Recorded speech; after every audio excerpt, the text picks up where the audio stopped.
Good to go. Do we? Good morning. Good morning. Good morning. All right. There we are. Oh, do you see us? No, but I'm scrolling now. Good morning for everybody seeing us here. Yep, they can hear us. No. Okay. Cool. So, yep.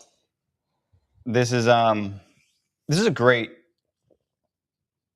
example of having no consistency in how we show up, having no consistency in us in life. Well, yeah, because this is about consistency when there is none. Yes.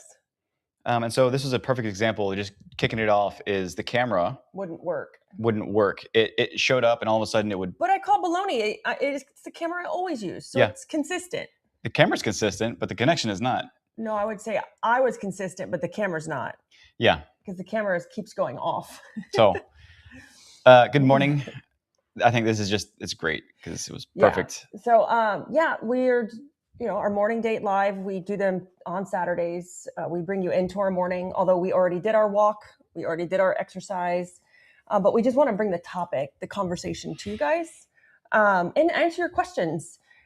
And just kind of like, this is just casual conversation to help either inspire you or relate to maybe, hey, they don't have it figured out either, and we don't. But this topic is so great.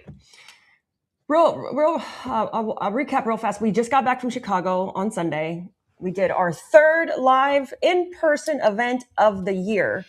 I went from doing no in-person events to, oh my God, let me do 4 in 1 year. Yeah, because I'm an overachiever. And we just finished our third in Chicago. It was great. Man, the speakers, the amount of money in the room. Yeah. Just between the speakers, the size of their companies. Like one person had 620 employees, another one 200 and something. Just the amount of money and knowledge in the room. The attendees were great. The build sessions were good. That was good. Yeah. We actually made you build things and work together as a team. Yeah. Those were fun. I didn't know how they were going to go over, but I'm like, I want to do these every event. We can't do them every event, but, and we have one more coming up in Daytona in October. I'm doing 4 years, my commitment. And it's already halfway sold out. Yay. Yeah. So, man, has it been an experience. So learning to put on your own event. It's a lot of work, man. A lot of work. But we want to talk about consistency. How do you get consistency in your life? Right. We were trying to do these events. One thing that we have no consistency in the event because it's our first time doing them this year. But once I set the pattern, I said, we're not allowed to change it. Yeah. And people keep changing stuff and then I get mad. I'm like, stop changing it. Yeah. We have to have consistency until we know what doesn't work or what does work. Yeah. Consistency means just doing it the same way, same time, every time. Yeah. But how do we get this in our life and in our house when we don't have any consistency?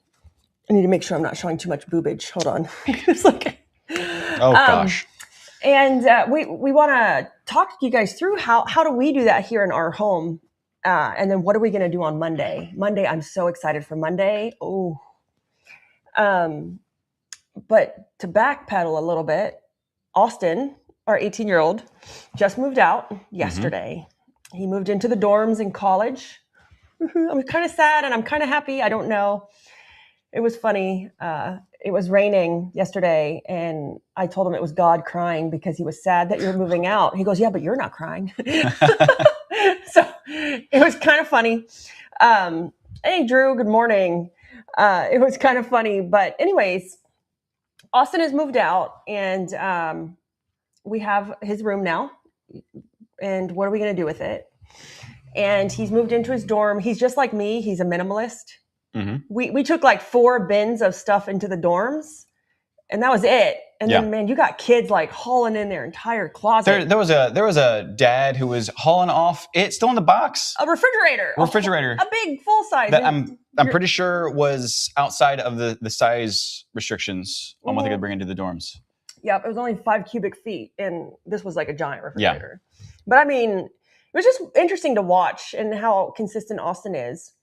And then, what he decided to move into the dorm, what he didn't. Like, he took a picture of his dad and his brother and him. I told Chris, I'm like, he didn't bring a picture of me. He No. didn't. But it's okay. He gets to see me all the time. Yeah.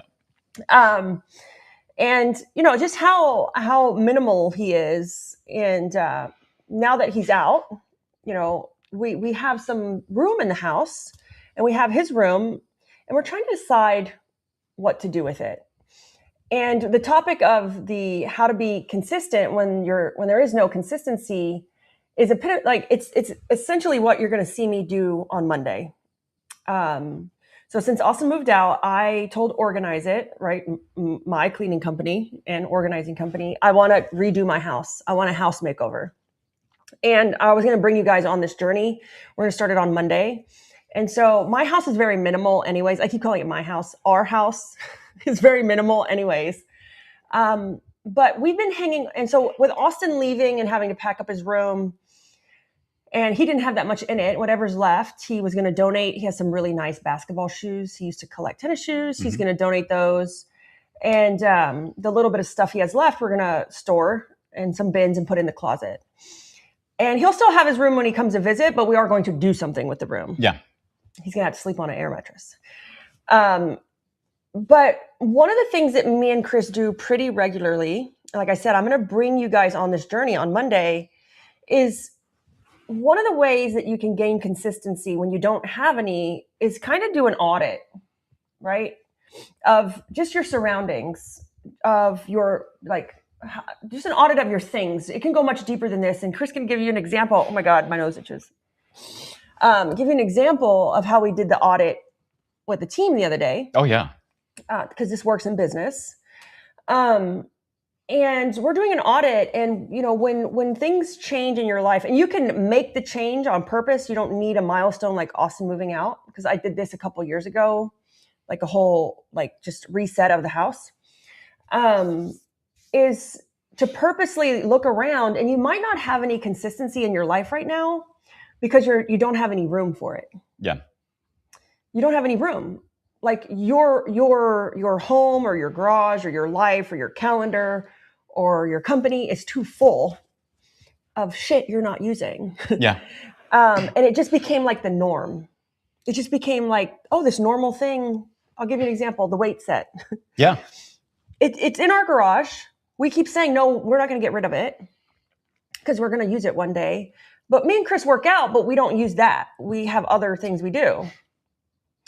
And in our home reset that we're going to do on Monday, I told Chris, I'm like, hey, we just need to chat real fast before. I think I have 4 cleaners coming. No, I have 4 people coming to organize on Monday and 4 people coming to clean on Tuesday. So I'm going to do this in 2 days. Yeah. And I want to document it because, I want to use it for social media if we organize it, but I also want to show you guys how I do this. And one of the reasons I can bet you $1 million that the reason you don't have consistency in your life is there's no room for it. Yeah. There's no room. There's a saying that if I keep too much from my past, it's anchoring me to the past, that I have no room for future habits or hobbies.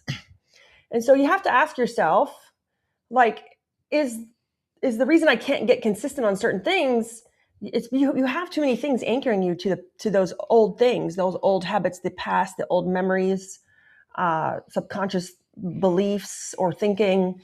And if I don't have any room, it won't allow for any new habits or hobbies. And habits are epitome, just about the same thing as consistency. Yeah. And I will say, I learned from my dad, bless his heart, consistency to the extreme. That man would, out of the shower, same amount of pats on the towel, same motions of the hair. It was like a 20 I'm step. laughing at you because you do that. Yeah. And I'm like, oh my God, is he neurotic? What's wrong with him? Right.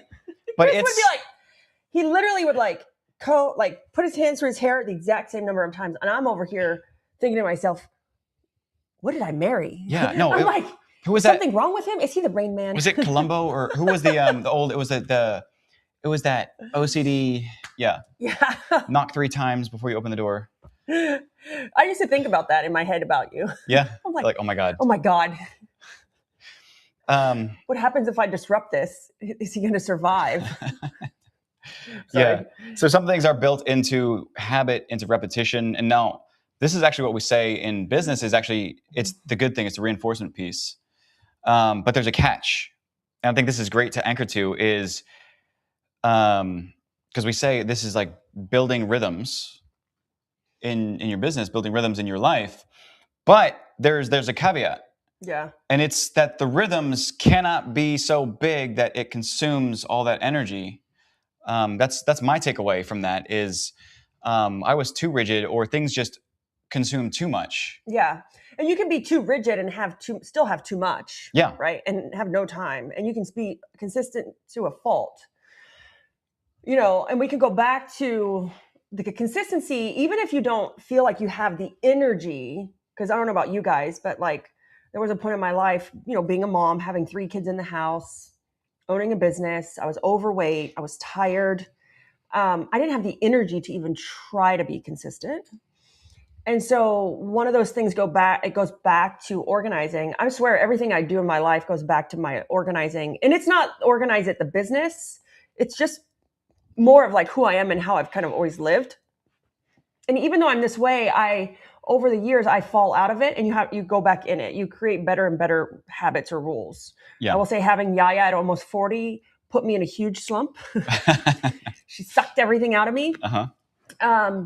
But you have to look around because, you know, there is this, I don't know if it's a philosophy, if you would call it, like objects absorb energy. Objects absorb energy. And so that was true. And it's more like of a feng shui kind of thing. And, but here's like next level that no one talks about is so does digital objects, right?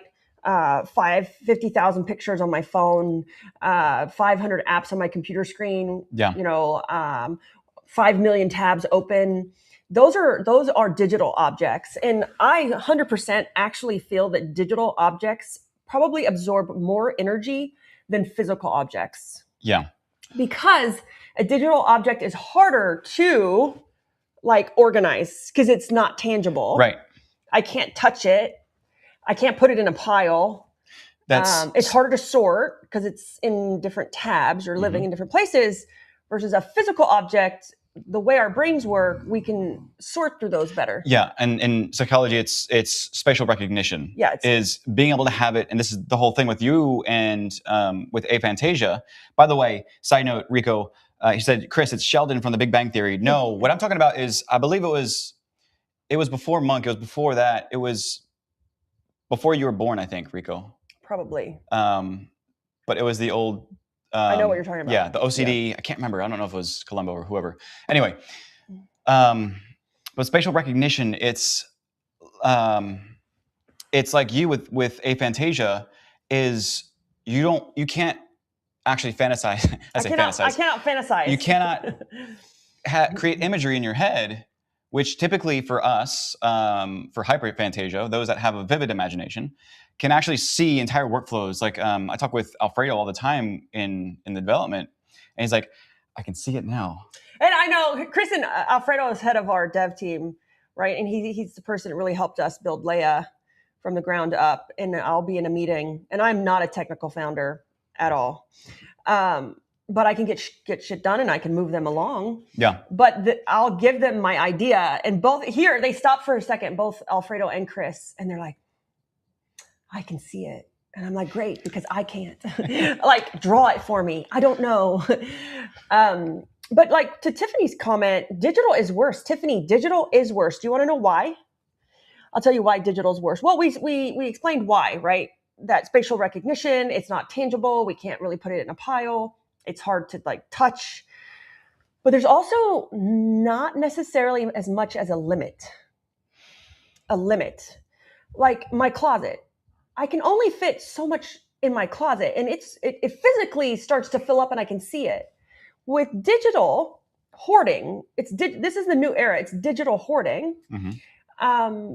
There is no limit. Like I can put as many calendar events as I want. I mean, there is a limit, but the limit isn't as visible. Like I can put as many calendar events in my Google Calendar as I want.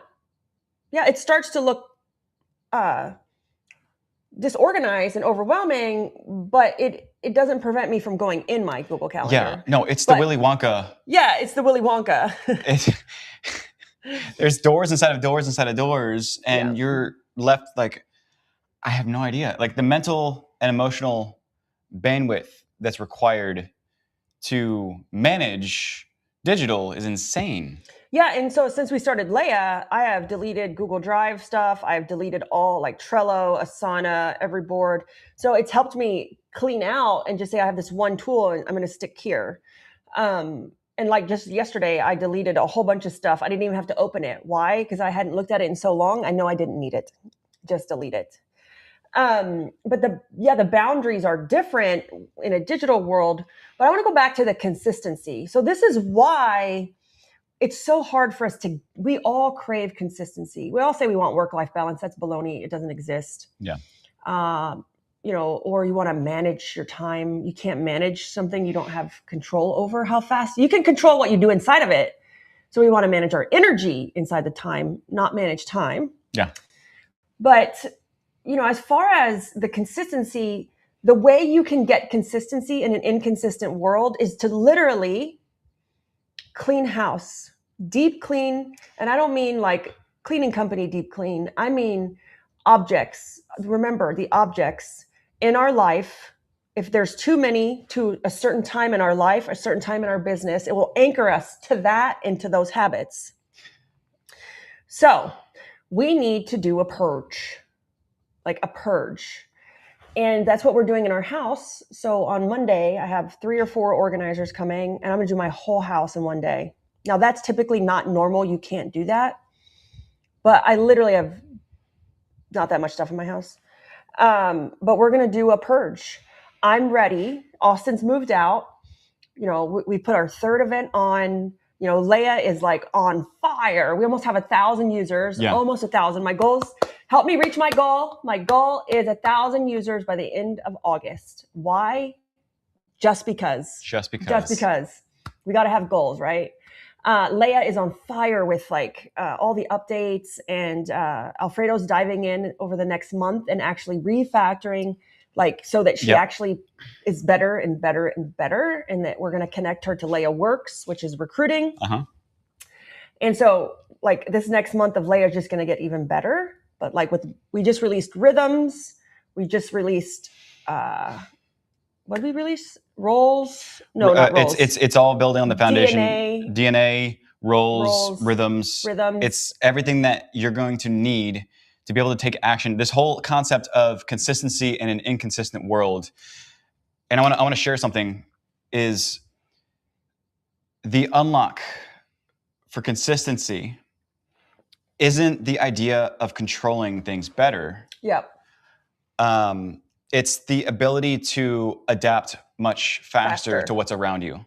So consistency does not require control. It requires adaptability. Yep. Because you might have something, like you said, is like, I went through like ChatGPT in a workout routine and stuff. And we talk about it, micro workouts is a routine that works best to be able to build and sustain and actually work through muscle and get a better routine, but through micro workouts. I'm talking about 1 minute each.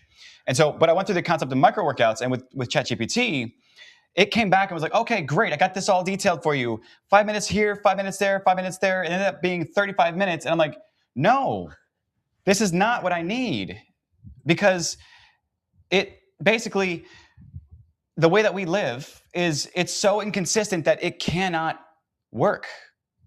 And when Chris means we live inconsistent, it's so funny because we live very inconsistently, but we are very consistent people. The world around us is inconsistent. Yeah, because we travel. We have we have the other building. We have another house. We have this house.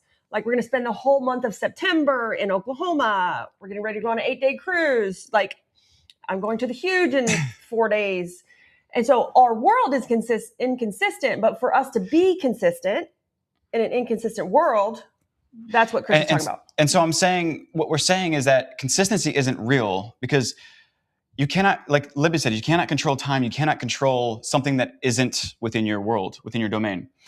But what you can do is you can control how fast you can adapt to a situation. So in this case, the micro workouts, the rhythms, what we talk about with the roles in Leia and the way that we're shifting things is there's rhythms, there's consistency, yes, but it's so small, it's so finite that you can adapt instantly and create consistency when you otherwise couldn't. Because I can get in a 1 minute workout. I could be Anywhere.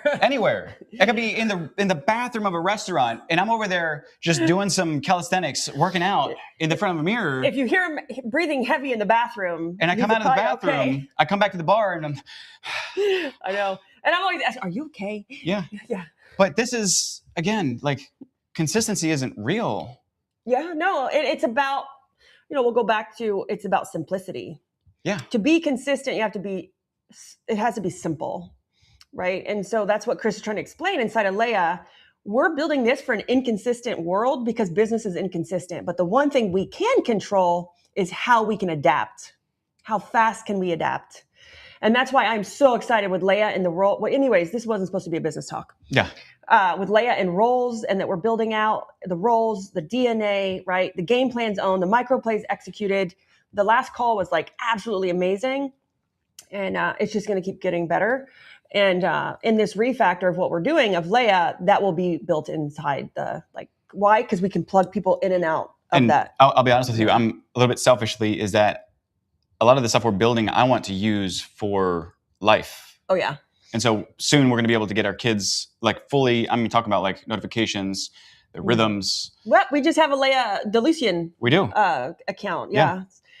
So anyways, let's go back to the consistency and inconsistency, right? Or how do you get consistent in an inconsistent place or environment or world? Well, first you're creating the inconsistency. Yeah.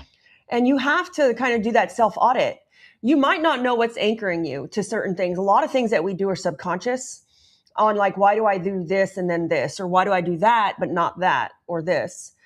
And so what we're doing is like I always said, the milestone is, okay, Austin has moved out. Our routine will change.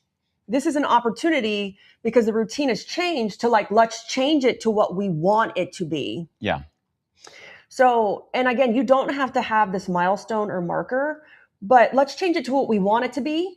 Not that anything was bad with Austin coming or going or leaving. It's just our routine will change. Like, Yaya last night said, I miss Austin.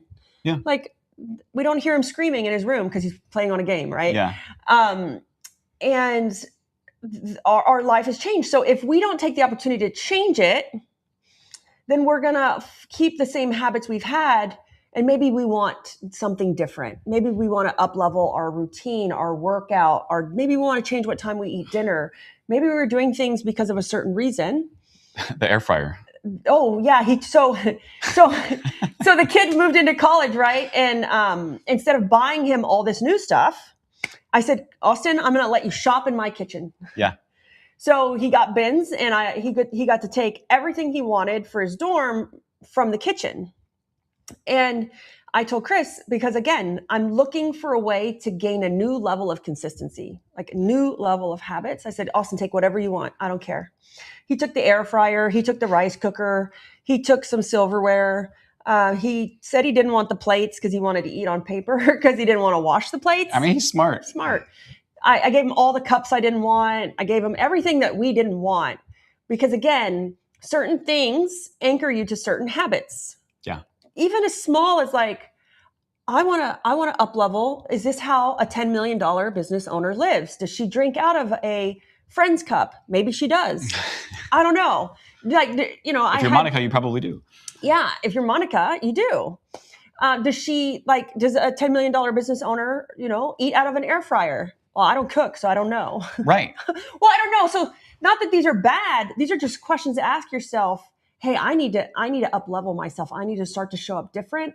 I need consistency in my life. Is the air fryer keeping me inconsistent? It actually was. And it actually was. Yeah. Because I was cooking things in it, or Chris was, that I didn't want to eat. Yeah. But we were using the air fryer because it was convenient. Yes. And I said, I don't want another one because I don't want to eat what we were cooking in it. We were cooking chicken in it, and I don't want the chicken. No.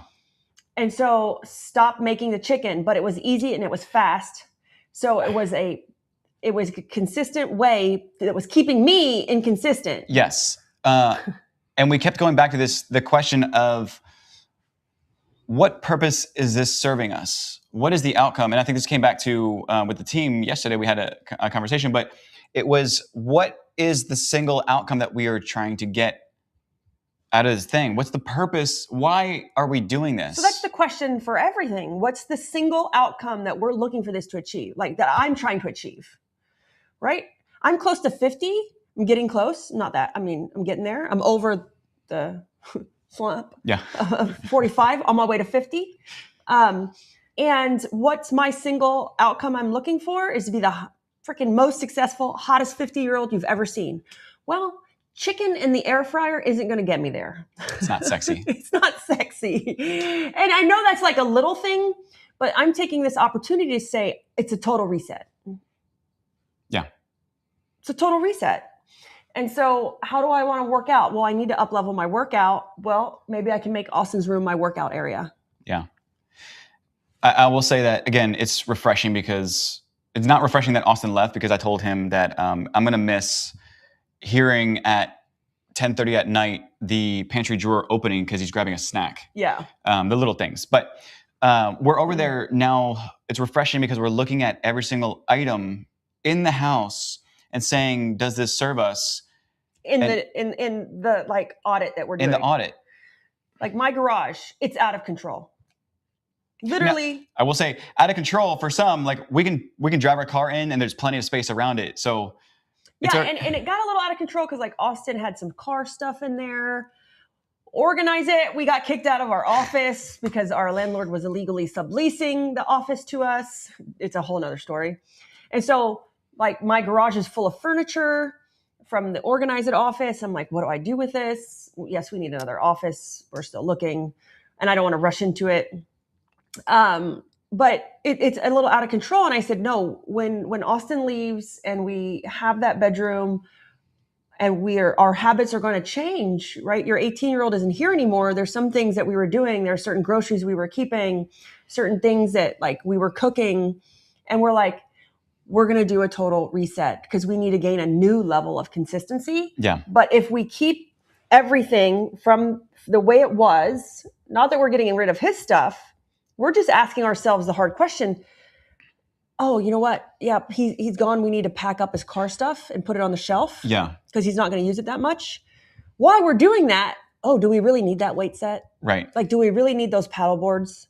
I love my paddle boards, but now they make blow up paddle boards. So I don't need the fiberglass paddle boards. So here's the thing is that the only reason we had held value in the paddle boards there with their own racks inside of the, again, taking up energy inside of the garage, is because we paid a buku amount of money when it was the thing. Yeah. For those paddle boards, because we had specific like stand-up paddle board and stuff like that. So we felt invested or committed to that idea, not necessarily the item. No, it was because we paid like $1,200 for a paddle board. Yeah. Back a long time ago. Yeah. For a fiberglass paddle board. Right. But it's asking yourself, do I really need this? Do I really need this? And is this, does this help me get to the end goal? Does this help me what I want to achieve? Yeah. When I said I want to be the most successful, hottest 50-year-old you've ever seen, you could call me vain. People have called me that before, but hey, that's just what I want. Yeah. Right. My kids are growing up. They're functioning adults. Well, except Yaya. She's functioning. She's just not grown up. Yeah. And now it's time to focus on me a little bit more. And so that's what I want. And to ask yourself, will this help me get there? Or will this take up my time? Will this take up my space? Will this take up my energy? Right? And what is this anchoring me to? That's a big question, is what is this anchoring me to? Well, I think the anchor is a really great topic. What is this anchoring me to? And so we do Tuesday Q&As every Tuesday for like the One Layer Deep brand, and just to like share with our industry and community some insight, and they're free, like they're open to everyone. And it was funny because Chris asked everyone, what was the point of these calls? And I had asked our marketing team, what is the point of the call? Because it's like, what is the one thing that we're trying to get to by doing this call? And it was funny because everyone had a different. So I had them actually Yeah. write it out and comment and send it in the chat on what they thought, so that every single person sent it at the same time Yeah. for the team. Because the team wasn't showing up consistently. And this is the one thing like that I said I'm going to do every Tuesday, publicly, because, I always did lives and I love to give and I love to share, and it fills that bucket for me. But what's the point of me doing those calls? Yeah. And it was funny because they didn't really have the answer. They had many answers. So of the 5, there was probably 8 different answers, but none of them really pinned the needle. So that meant that everything we were doing during that call from my team's perspective was inconsistent. It's like, okay, go. And they all go in different directions. They didn't know what they were like. Myself included. Yeah. And so it was a great question. And it's just the same thing as doing a physical audit, is doing like a mental audit, asking your team, okay, what are we all trying to achieve? Okay, then now what doesn't serve us? Right? What's taking up our time and our energy? Maybe you're working on a project right now that doesn't matter. Maybe you're working on something, or the team is, that won't even make the boat go faster. And the same audit, it's a physical audit saying like, why am I keeping this? Do I really need it? Will I really use it?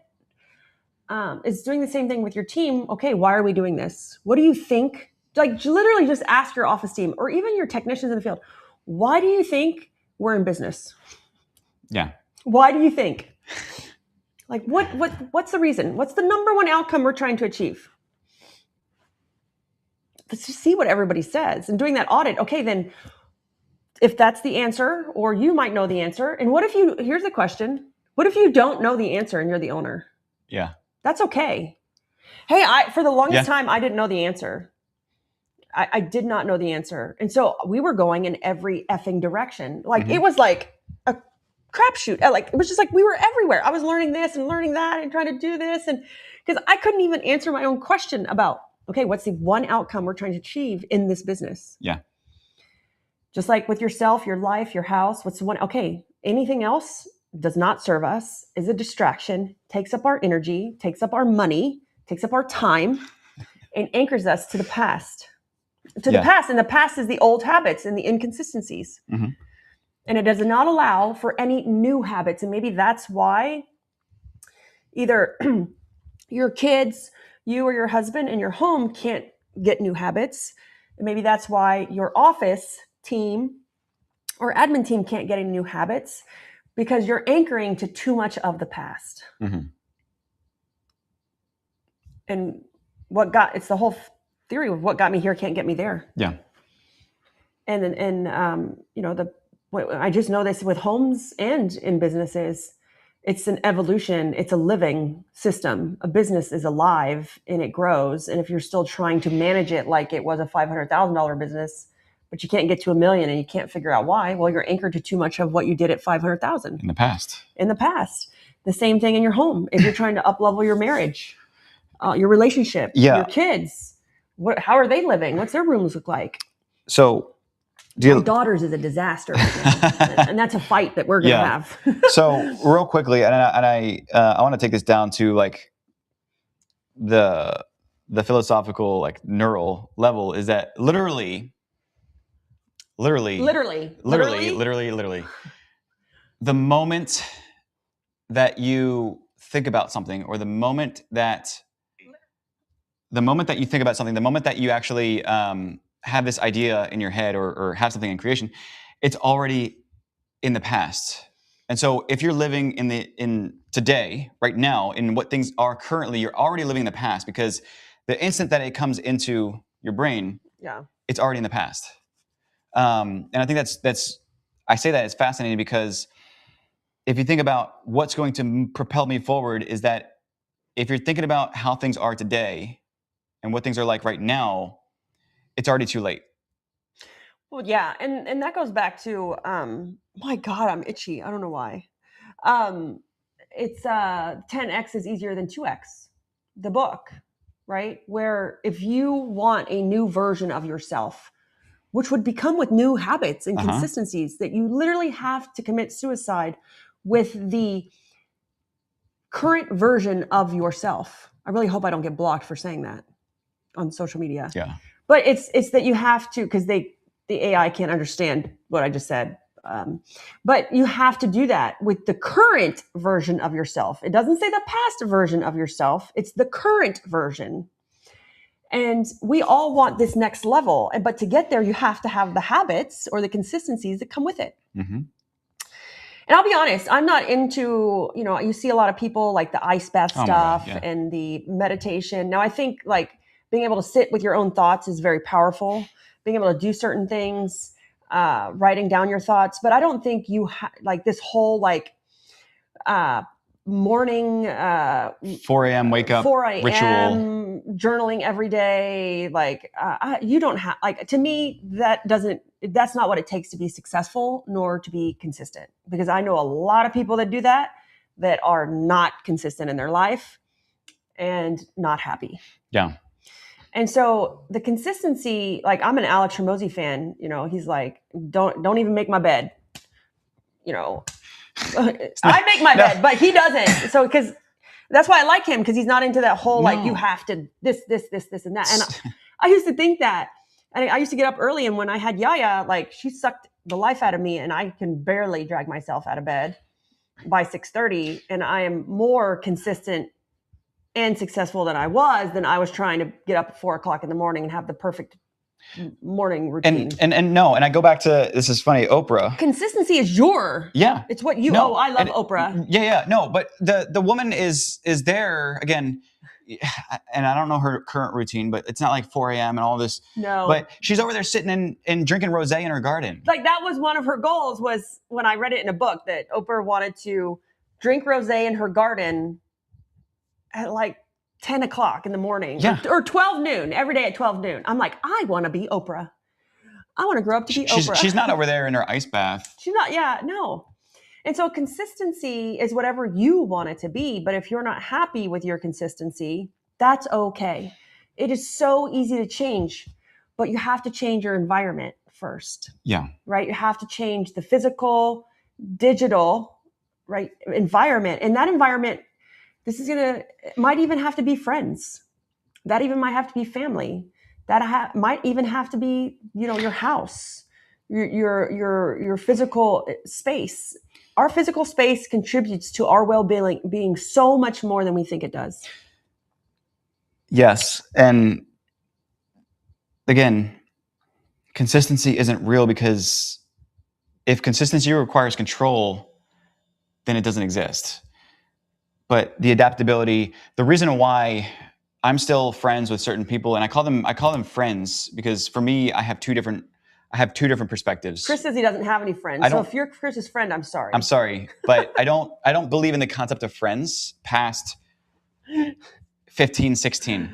Oh. Because friends are people who you have an external dependency with, and it anchors you. Again, it's a heavy burden, it's a heavy load, and it requires a lot from you. Acquaintances are people who you are able to connect with, but the anchor still stays within you. And the reason why I say this is because I still have good friends, because they've transitioned into that world of, it just feels right. Childhood friends, some of them still stick with me because it's so stupid simple to be in a relationship with them to where it just feels right. It's light, it's easy, it's adaptable. I can message them 6 months down the road and a snapshot of something, and they're like, oh my God, and it picks up like it never stopped. And then I could say, great talking to you. I'll text you in like 3 months. and it's golden. And then there's the other friends, again, the external dependencies of feeling like you have to be a part of something or have to invest time into them because you feel indebted to the idea of a relationship. And that to me is too heavy of a burden. And you cannot gain consistency through that because there's no adaptability. It's something that is occupying your space, occupying your time, occupying your mental health. Yeah. Yeah. And no, I mean, and so if you're looking for that consistency in an inconsistent world or environment, you really have to do a self-check. And it's not hard. The purging side, whether you're doing a digital purge, a physical purge, or even a people purge, is like to really ask yourself again those hard questions. Do I need this? What purpose is it serving? Will it contribute to the outcome I'm trying to achieve? And when I say digital space as well, why am I learning this? Do I really need this? Or do I know how to do it, but I'm not ready yet? And that's okay if you're not ready yet. But really look at your environment, because it's not about, like Chris said, being consistent, because that means you're trying to control something you cannot control sometimes. Like if you want to walk every day at 10 o'clock a.m., but if it's storming, are you going to walk? You live in Southwest Florida. Or are you going to say, oh, I can't walk today because it's raining? Well, that's not being consistent. Right. Or you're allowing other things to create your inconsistency. Yeah. So for us, doing a self-audit, asking yourself those questions, right?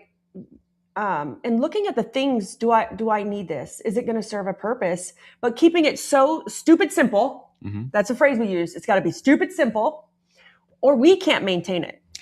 It's I call it unbreakable truth. Like this is an internal phrase we say in our household. Like it's got to be stupid simple. Yeah. Or I can't maintain this. Yeah. If it's not stupid simple, if basically the idea of something is so effortless, so easy, so stupid simple that me not doing it,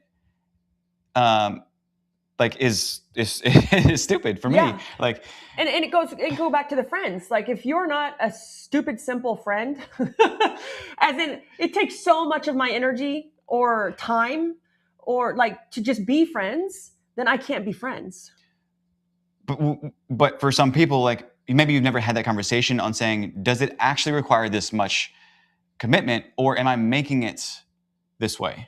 No, and I learned this. Actually, this was something that Dan Martell taught us. Well, taught me. Uh-huh. I don't know if you were in there.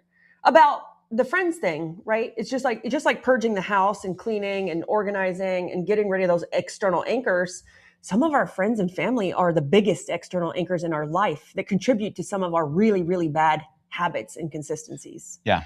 But actually having that conversation, and I've had that conversation with a couple saying like, I still love you, but I can't be as committed in our, like this relationship or this friendship because I need more time back in my life to get to where I need to go.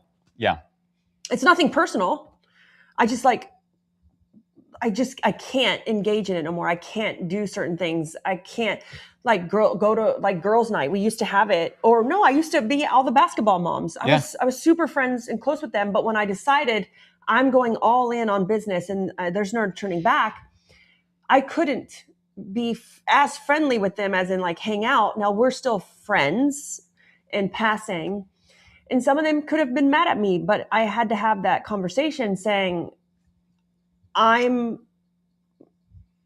trying to achieve next level and I have to have some more clarity and time back in my life. Yeah. And from that personal perspective, because, you live a completely different world than many that, live locally. Yeah. But I laugh because you said that, and with the basketball moms, and I go back to graduation with Austin, and we're over there and we see Jasmine. Yeah.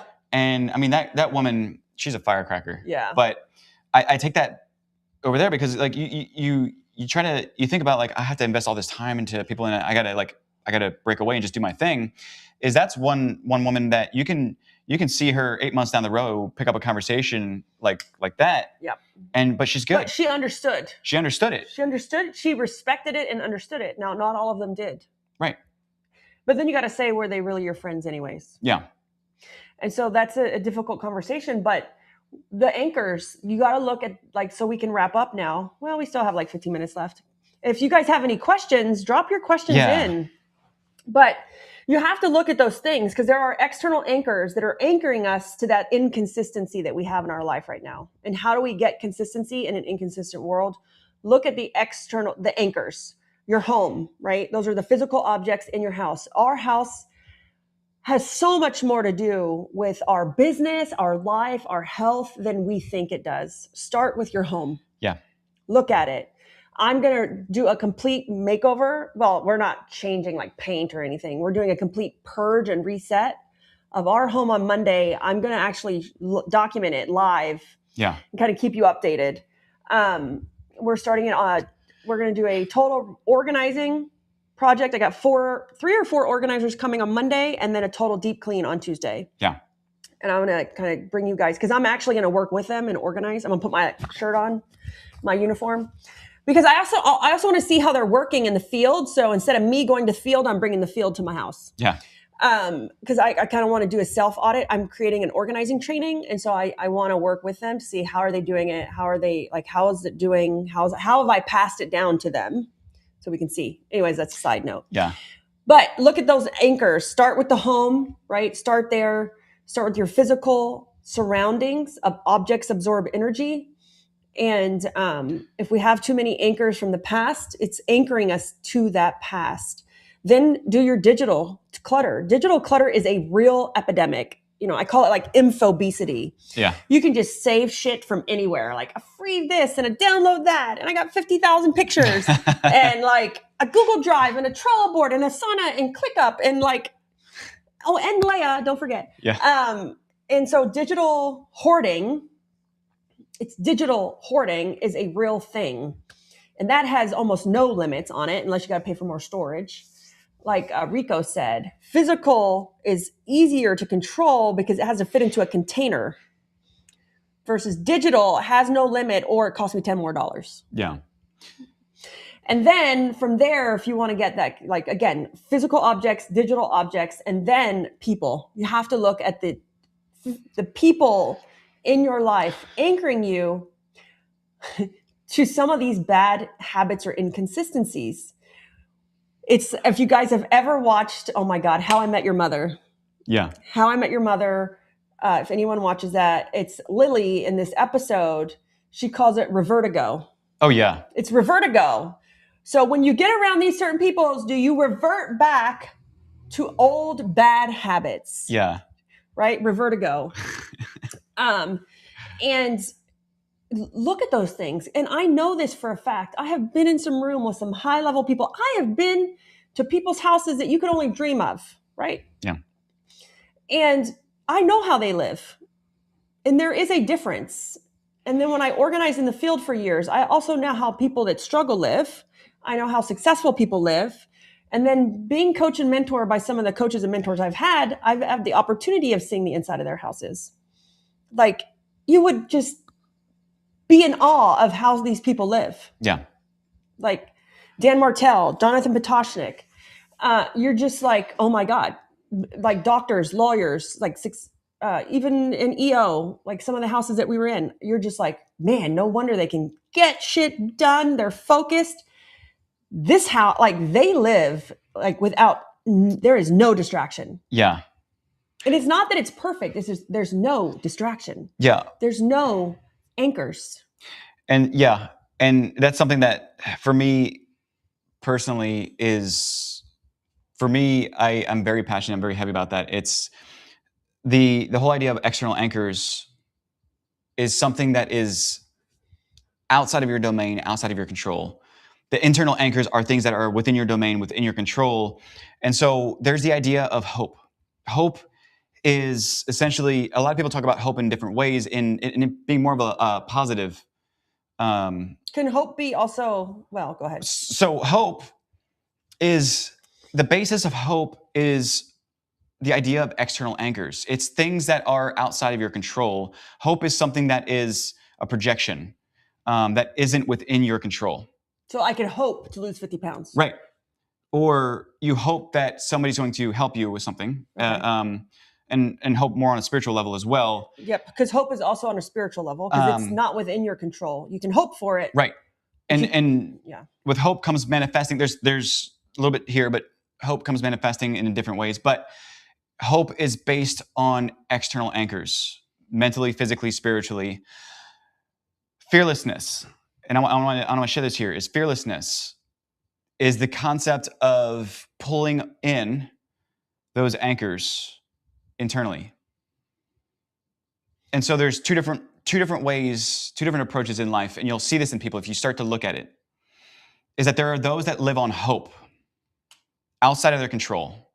You can see it, you can feel it. It may come off as humble, but this is hitting hard. Yeah, it may come off as humble, but there's something in there. The idea of hope is that it's something outside of their control. It's something that they're not willing to pull inside the same way that you would through the idea of fearlessness, through taking control. And this is what we're trying to share here, is that consistency isn't real. The idea of anchoring to consistency means that you're anchoring to external anchors. You're anchoring to hope, something that's outside of your control. But if you break it down, decompartmentalize it, understand what is taking energy, and boil it down to the smallest factor, smallest common denominator, you can start to now take that. And we saw that in a lot of like Dan Martell and everybody else is He didn't hope for shit. He did it. Now what you have is much closer to pulling that inside into those internal anchors. It's being able to have control over the things inside of your domain, and that starts to build fearlessness. It starts to build the idea of a business that you control instead of it controlling you. And the same thing with life, with marriage, with everything, with kids. Yeah. And so that's a really huge statement. And what Chris said is, are you living on hope? Is that how you said it? Yeah. Yeah. Are you living on hope? And if you're living on hope, then you're saying that you don't have pretty much you're saying you have no control over it. You're just hoping that it changes. You're hoping that things get better. You're hoping to hit that goal, versus removing that from it and drilling down to what are the things that I can actually control. Something as small and insignificant as the air fryer. Yeah. Right. And it's like, because I want to lose more weight. Well, okay, let's get this. I've lost a lot of weight. I want to tone. I want to lose like just a little bit of weight. We have goals. We all still have goals. I lost weight, but I want to be better. I want to be better. And so the air fryer, as small and insignificant as it can be, I was eating things that were easy because we could cook them in there. And that, removing it, is going to help me get closer, because now we actually have to make better food, versus hoping that I lose 10 pounds. Right. That's how small it can come down to, and insignificant the air fryer story could be. Yeah. Or it could be extremely impactful and get you to where you're trying to go. Yeah. And so you have to ask yourself, are you living on hope, or are you actually doing something about it? Right. We again, hang around these people that you see actually doing it versus hoping. Listen to them. How do they live? Who cares how they run their business? The first thing when I first joined Dan Martell's group, he's like, I want you to come to my house. I was like, gosh, dang it. I had to take 3 airplanes in a rental car that took me 2 hours to get there. And you're like, I want you to come to, and that's what he did with everyone that joined his board. I want you to come to my house. I want you to see how I live. How do I get up in the morning? I walk. He's a little extreme. I'm not getting up at 4:00 in the morning. But and we all have to have our own versions of that. So don't try to be that either. I had to learn that. Don't be that either. But, Jonathan Potoshnik, he used to own Service Autopilot. Come to my house.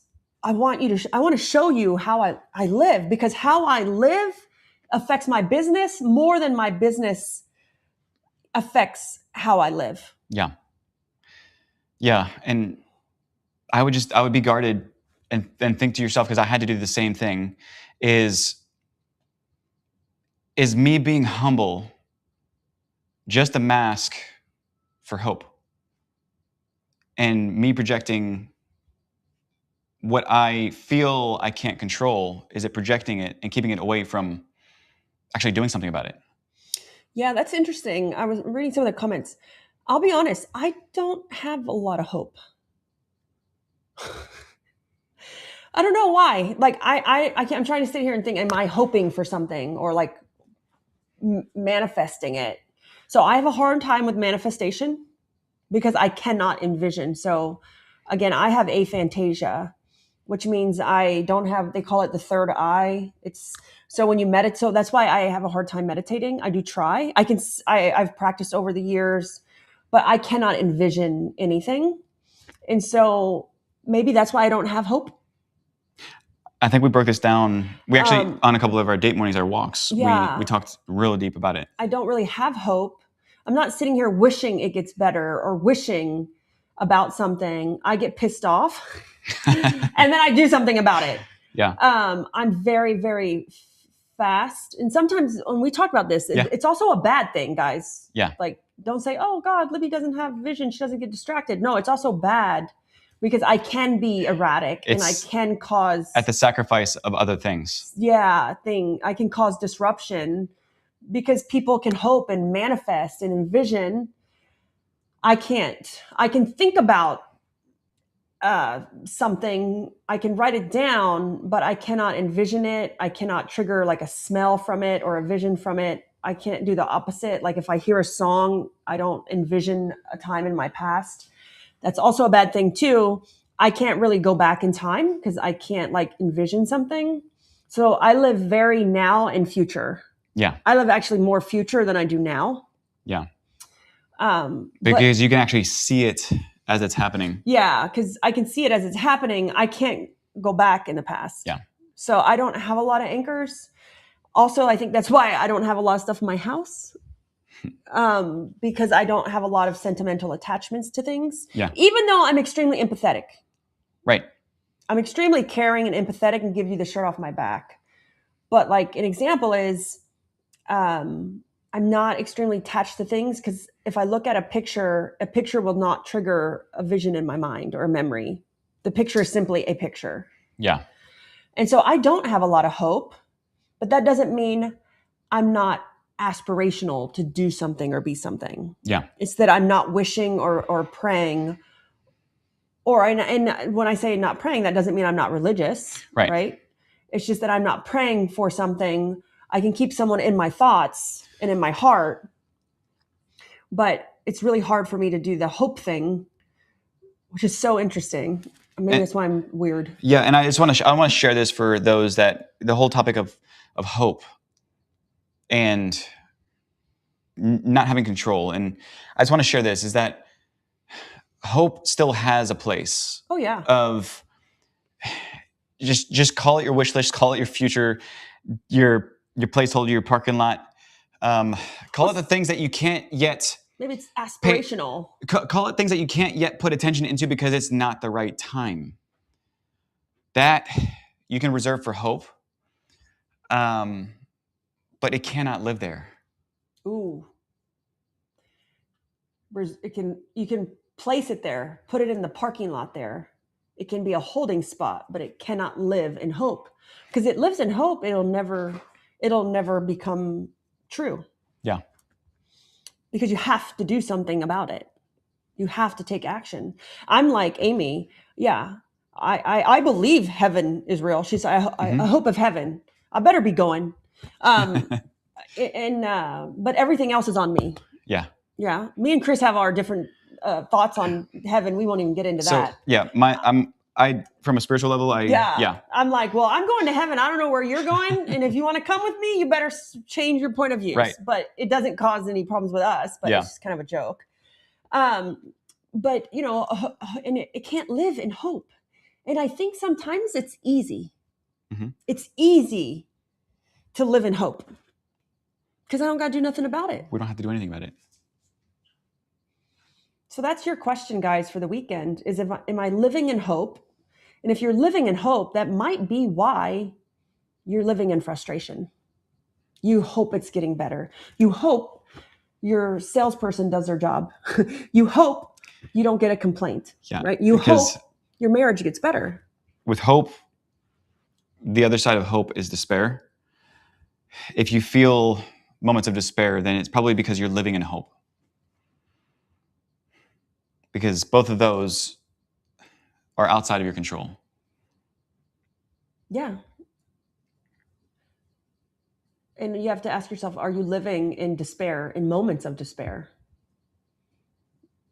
And, and hope is one of those things where you have, and I lived in hope. Oh my God, did I live in hope for 13 years of my life with my ex? You're living with an addict and you hope he quits and you hope he stops and you hope that he stops hitting you or cheating on you. I mean, I could go down a whole rabbit hole. And you hope and you hope and you hope. And I could hope and I could have hoped and wished and prayed, but you can't want it for somebody. And it was outside my control. And I was completely living in despair. Like of Like, it's just crazy that was a time in my life because it doesn't even seem real. Mm-hmm. And I could have tried, and I did do something about it. And finally, when I stopped living outside of hope and said, I'm going to stop it, is when it changed. Yeah. And it's when I, left, or got the locks changed. And I was living in hope for 13 years.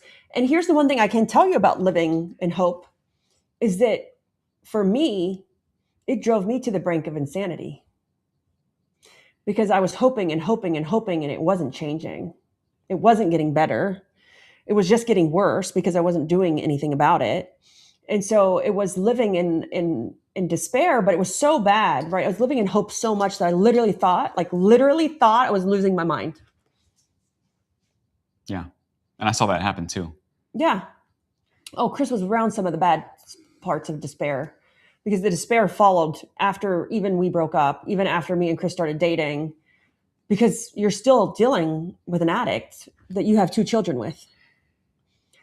And Chris saw me hope and wish and help and try and not change, and it not change. Through an entire decade. It was an entire decade. Yeah. And it's one of those things where, just talking through it, I just realized I was living in hope for 13 years. Right? You don't want to, well, more than that, because after we were together 13 years, broke up, still was living in hope that he would stop. For a while. And so it's one of those things where you have to ask yourself, are you living in hope? And that could be why you're living in despair. Mm-hmm. But the greatest thing about all of it, guys, all of it, and I can guarantee you, because I lived it, is you can change it. It's so easy to change because all it does is take action. Stop hoping. Yep. Stop wasting your time hoping. Stop wasting your time worrying.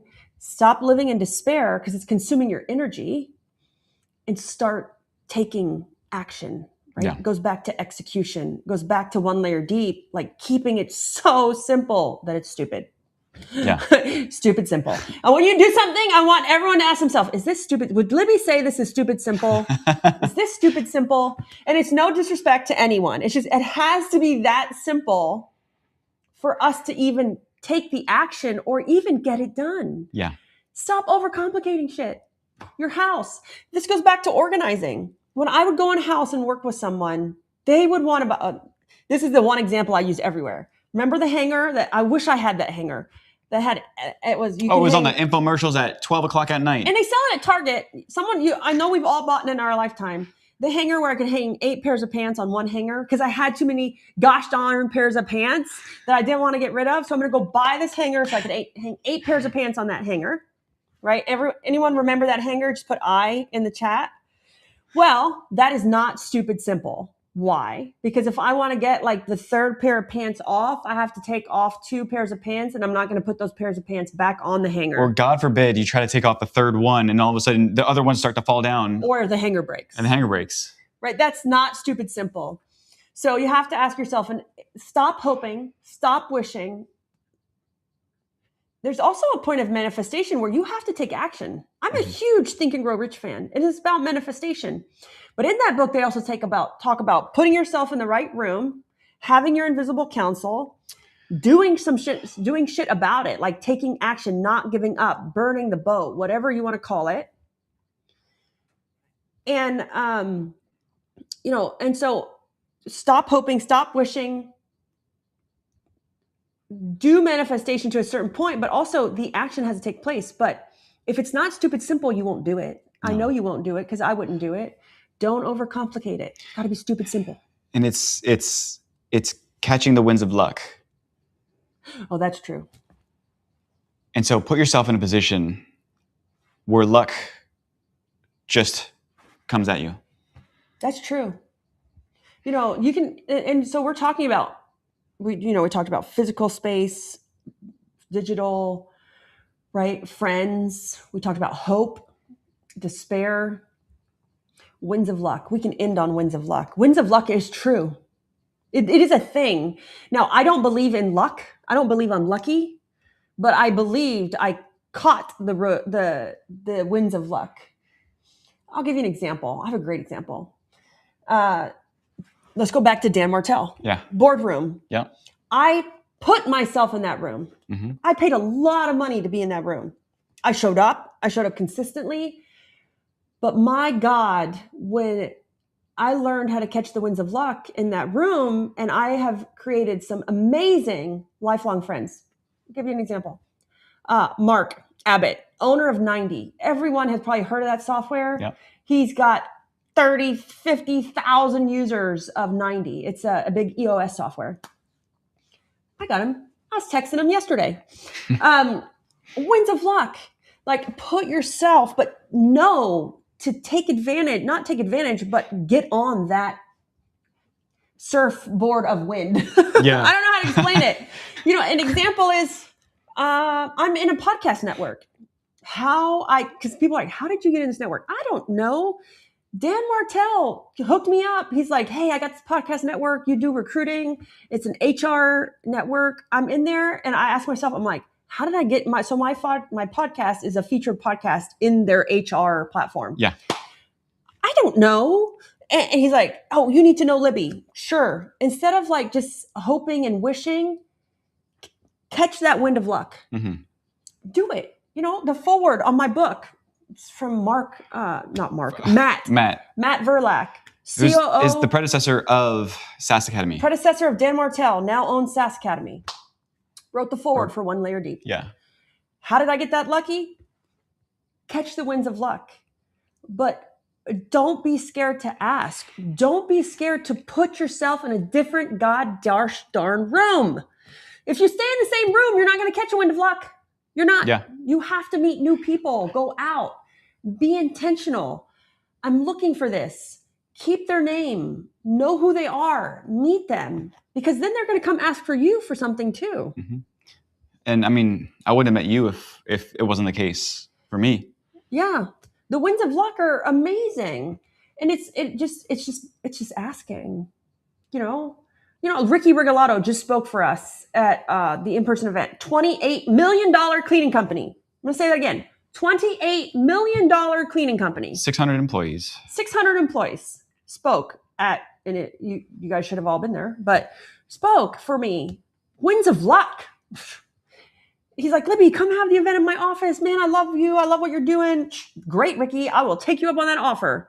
I feel like I got lucky. And I caught the winds of luck. Was it luck? No, I met him through ISSA. I went all in. I volunteered. I went to the convention.